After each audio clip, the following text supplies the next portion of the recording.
Previously scheduled meeting tomorrow. New at 10, they were accused pedophile priests fired from the Catholic Church, but they were still getting thousands of dollars in benefits from the Milwaukee Archdiocese. Well, now they're being cut off. Charles Benson is live downtown with the latest. Charles. Carol, it's a small number of priests, but a big number of dollars. Tonight, the Archbishop is telling me the church will no longer financially support these priests who are being kicked out of the church.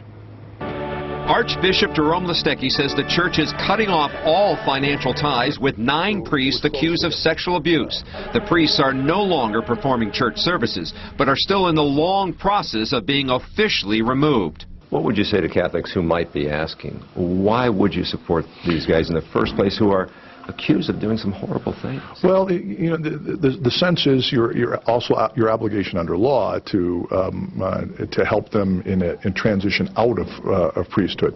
The diocese was helping the disgraced priests with health insurance, housing, and pension obligations, some for 5 or 6 years.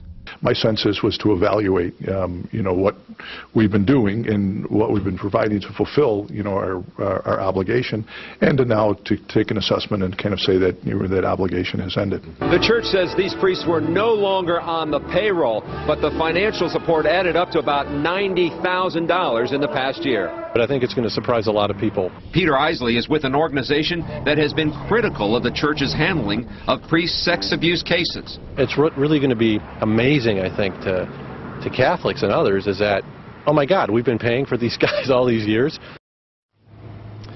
Now, the Archdiocese is not identifying the 9 priests, but on their website you can find a long list of priests who have been accused of sexual abuse. Reporting live in downtown Milwaukee, Charles Benson, today's TMJ4. Okay, thank you very much, Charles. Meanwhile, a local survivors network wants to see the files of a retiring bishop. Auxiliary Bishop Richard Skilba sent his retirement letter to the Pope last Saturday. SNAP is calling on Skilba to release his files on priest abuse to local and federal authorities. The group believes Skilba covered up child sex abuse cases. Well, people in